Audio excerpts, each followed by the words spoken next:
Assalamualaikum warahmatullahi wabarakatuh. Nama Armah SPD, guru kelas 6 SD Negeri Cisarap 1, Kecamatan Wonosalam, Kabupaten Lebak, Banten. Di sini saya akan memaparkan aksi nyata Merdeka Belajar, program Merdeka Belajar. Bapak Ibu guru hebat semua di seluruh Indonesia, ini adalah video aksi nyata Merdeka Belajar.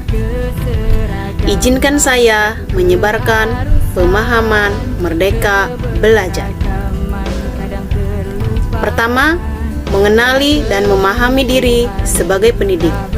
Beberapa poin penting yang harus kita pahami adalah, menurut Ki Hajar Dewantara, manusia merdeka adalah manusia yang hidupnya bersandar pada kekuatan sendiri, baik lahir maupun batin, tidak tergantung pada orang lain. Kedua, pendidikan sejatinya menurut tumbuh kodrat pada anak agar dapat memperbaiki kekuatan kodratnya. Ketiga, salah satu contoh penerapan Merdeka Belajar yaitu mempercayakan murid-murid untuk bekerja dengan mandiri dan membimbingnya jika membutuhkan bantuan. Keempat, seorang pendidik harus mampu memahami peran diri sebagai pendidik, membuat perencanaan kegiatan belajar adaptif, relevan dengan tujuan belajar murid-murid. Kelima, pengetahuan keterampilan dan wawasan keilmuan serta pendidikan karakter rekan belajar setara sehingga timbul perasaan saling memahami, menghargai, dan membutuhkan. Keenam, Ki Hajar Dewantara mengilustrasikan tentang pentingnya pendidikan anak. Beliau menyamakan seperti mendidik masyarakat. Ketujuh, anak-anak didik kita adalah generasi yang mahir dan tumbuh dalam era digital natif. Kedelapan, hal yang akan dibentuk guru dan menjadikan murid-murid sebagai bagian atau bahkan pemimpin masyarakat di masa depan adalah kebudayaan. 9. Salah satu keterampilan yang harus dimiliki oleh seorang guru dalam menghadapi perubahan yang dinamis adalah adaptif. 10. Guru harus memahami keberagaman sifat dan karakter murid-muridnya, membiasakan keberagaman sifat dan karakter murid-muridnya, membiasakan dirinya sebagai rekan belajar setara sehingga timbul perasaan saling memahami, menghargai, dan membutuhkan. Kedua, mendidik dan mengajar. Beberapa poin penting yang harus kita pahami adalah: 1. Menurut Ki Hajar Dewantara, pendidik sebagai tuntunan. Artinya, tuntunan dalam hidup, tumbuhnya murid sesuai dengan kodratnya. Kedua, sedangkan mendidik menurut beliau menuntut segala kodrat yang ada pada murid agar mereka dapat mencapai keselamatan dan kebahagiaan yang setinggi-tingginya, baik itu sebagai manusia maupun anggota masyarakat. Ketiga, Ki Hajar Dewantara mendefinisikan pengajaran adalah cara menyampaikan ilmu atau manfaat bagi hidup anak-anak secara lahir maupun batin.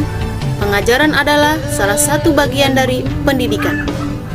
Keempat, pembelajaran tidak hanya fokus pada orientasi kognitif saja, karena dapat menyebabkan perkembangan kecakapan emosi dan sosial murid terabaikan. Kelima, menurut Ki Hajar Dewantara, sistem pendidikan Barat mengedepankan rasio dan ilmu pengetahuan tanpa adanya pendidikan emosional dan olah rasa. Keenam, dasar utama yang dicita-citakan Ki Hajar Dewantara untuk mencapai keluhuran manusia, nusa, dan bangsa adalah kemerdekaan setiap murid untuk mampu mengatur dirinya sendiri agar berpikir merdeka dalam ketertiban bersama, berperasaan, dan dapat bekerja berdasarkan kehendak. Ketujuh, sifat pendidikan bangsa kita menurut Ki Hajar Dewantara adalah humanis, kerakyatan, dan kebangsaan. Kedelapan, tanda manusia merdeka menurut Ki Hajar Dewantara adalah berdaya, berbudi pekerti, dan berkuasa atas kehendak sendiri. 9. Pengembangan budi pekerti, olah rasa, karakter, pikiran, olah pikiran dan jasmani, olahraga murid melalui pendidikan tidak dapat dipisahkan karena membuat diri murid menjadi seimbang. Ketiga, Mendampingi murid dengan utuh dan menyeluruh. Beberapa poin penting yang harus kita pahami adalah: 1. Menurut Ki Hajar Dewantara, kodrat keadaan terdiri dari kodrat alam dan kodrat zaman. Untuk menguatkan kekuatan-kekuatan kodratnya, diperlukan peran guru sebagai fasilitator dan pembelajaran konseptual. Kedua, untuk mengembangkan sistem pendidikan Ki Hajar Dewantara, mengenalkan asa trikon, yaitu kontinu.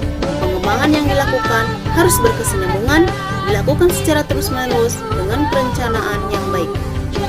Konvergen, pengembangan yang dilakukan dapat mengambil dari berbagai sumber di luar, bahkan dari praktik pendidikan di luar negeri. Konsentris, pengembangan pendidikan yang dilakukan harus tetap berdasarkan kepribadian kita sendiri. Keempat, mendidik dan melatih kecerdasan budi pekerti. Beberapa poin penting yang harus kita pahami adalah: 1. Ki Hajar Dewantara menganggap bahwa budi pekerti adalah kemampuan kodrat manusia atau individu yang berkaitan dengan bagian biologis dan berperan menentukan karakter seseorang. Baik biologis tersebut diantaranya rasa takut, cemas, percaya diri. Kedua, budi pekerti menurut Ki Hajar Dewantara yaitu bulatnya jiwa manusia merupakan hasil dari bersatunya gerak pikiran, perasaan, atau kemauan sehingga menimbulkan tenaga. Budi pekerti merupakan perpaduan dari cipta, karsa, rasa. Ketiga, teori konvergensi didasarkan atas dua teori utama yaitu teori tabula rasa dan teori negatif. Keempat, teori tabula rasa mengumpamakan anak ibarat kertas kosong yang dapat diisi dan ditulis oleh pendidik dengan pengetahuan dan wawasan yang diinginkan pendidik. Kelima, Ki Hajar Dewantara membagi budi pekerti menjadi dua bagian yaitu biologis dan intelligible. Kelima, pendidikan yang mengantarkan keselamatan dan kebahagiaan. Beberapa poin penting yang harus kita pahami adalah sistem Among. Sistem Among Ki Hajar Dewantara merupakan metode yang sesuai untuk pendidikan karena merupakan metode pengajaran dan pendidikan yang berdasarkan pada asih, asah, dan asuh, care and dedication based on love. Tiga sistem Among yang menjadi prinsip Ki Hajar Dewantara: 1. Ingarso Sungpulodo atau di depan kita memberi contoh. 2. Ingmadya Mangun Karso atau di tengah membangun prakarsa dan bekerja sama. 3. Gempuri Handayani atau di belakang memberi semangat dan dorongan. Bapak Ibu guru hebat, saya akan membagikan prompt untuk Bapak Ibu guru hebat. Saya meminta Bapak Ibu guru hebat melanjutkan kalimat yang disediakan dalam prompt tersebut. Kalimatnya adalah: dari paparan yang saya sampaikan sebelumnya saya berpikir ternyata langkah kecil yang saya lakukan setelah ini adalah Terima kasih.